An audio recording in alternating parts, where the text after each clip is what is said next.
ইস্তিমাটো বেছিভাগ মাটি হিন্দু মানুহৰ তেওঁলোকক আজি আপোনালোকৰ জৰিয়তে ধন্যবাদ জ্ঞাপন কৰিছোঁ, কৃতজ্ঞতা জ্ঞাপন কৰিছোঁ যে এই ইস্তিমা আয়োজন কৰাৰ কাৰণে তেওঁলোকে আমাক ভূমি দি সহায় কৰিছে, তেওঁলোকে শ্ৰমদান কৰিছে, বিভিন্ন ধৰণে তেওঁলোকে সহায় সহযোগ কৰিছে। আল্লাহ আৰু ভগৱানে তেওঁলোকৰো মংগল কৰক। আমি কাৰো ক্ষতি কৰিব নালাগে, আমি কাৰো অন্যায় কৰিব নালাগে, আমি সকলো জাতি জনগোষ্ঠীৰ লোকৰ লগত মিলি আমি থাকিব লাগে। যেনেকৈ এই এক সুন্দৰ পৰিৱেশ এই মুহূৰ্তত ইত্যাদি খবৰৰ জৰিয়তে দেখুৱাইছোঁ আপোনালোকক। আজি যিহেতু অসমৰ শোণিতপুৰ জিলাৰ ঢেকীয়াজুলিত অনুষ্ঠিত হোৱা ইস্তেমাৰ অন্তিম খনি তথা আখিৰি মোনাজাতৰ কিছু মুহূৰ্ত এই মুহূৰ্তত ইত্যাদি খবৰৰ দৰ্শকসকলক দেখুৱাব বিচাৰিছোঁ। প্ৰথমতেই কমেণ্ট বক্সত মাশাআল্লাহ বুলি কমেণ্ট এটা কৰি যিমান পাৰে ভিডিঅ'টো এটা শ্বেয়াৰ কৰি দিয়ক। লাখ লাখ মানুহ সমবেত হৈছে এই ইস্তেমাৰ জৰিয়তে বিশ্ব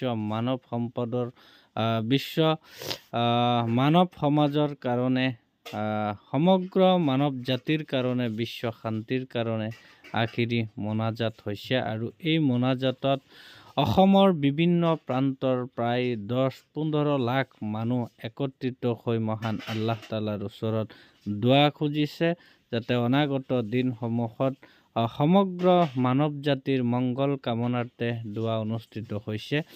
এই মুহূৰ্তত ইত্যাদি খবৰৰ সমূহ দৰ্শকক কিছু সুন্দৰ মুহূৰ্ত তেজপুৰ ঢেকীয়াজুলিৰ ইস্তেমাৰ পৰা দেখুৱাব বিচাৰিছোঁ। আপোনালোক কমেণ্ট বক্সত মাশাআল্লাহ বুলি কমেণ্ট এটা কৰি শ্বেয়াৰ কৰি গোটেই বিশ্ববাসীক দেখুৱাই দিয়ক। এটা সুন্দৰ পৰিৱেশৰ মাজত অসমৰ এই ইস্তেমাৰ ক্ষেত্ৰত বিভিন্ন মানুহে যথেষ্ট সহায় সহযোগ কৰিছে। জাতি ধৰ্ম বৰ্ণ নিৰ্বিশেষে সকলোৱে এই ইস্তেমাত বিশেষভাৱে সহায় সহযোগ কৰিছে। শংকৰ আজানৰ দেশৰ মিলনভূমিত এক সুন্দৰ পৰিৱেশ এই মুহূৰ্তত ইত্যাদি খবৰৰ সমূহ দৰ্শকক দেখুৱাব বিচাৰিছোঁ। চাওক সবিশেষ। ইস্তেমাৰ 3দিনীয়া কাৰ্যসূচীৰ আজি অন্তিম দিন আৰু অন্তিম দিনৰ দোৱা অনুষ্ঠান ইতিমধ্যে সম্পূৰ্ণ হ'ল।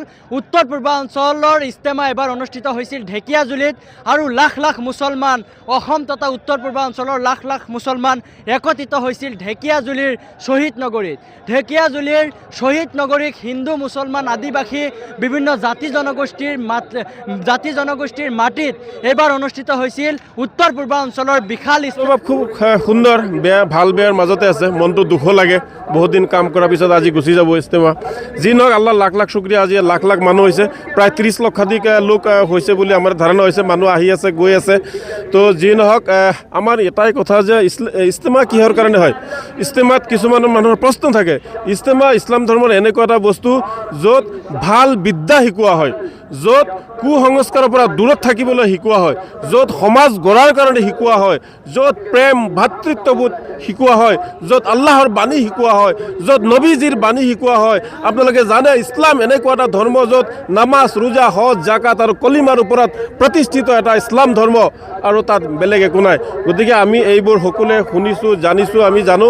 গতিকে আমি এতিয়া এটাই কাম কৰিব লাগে, এই ইস্তেমাৰ পৰা গৈ আমি সকলোৱে ভাল কাম কৰিব লাগে, নামাজ পঢ়িব লাগে, ৰোজা ৰাখিব লাগে, আমি কাৰো ক্ষতি কৰিব নালাগে, আমি কাৰো অন্যায় কৰিব নালাগে, আমি সকলো জাতি জনগোষ্ঠীৰ লোকৰ লগত মিলি আমি থাকিব লাগে।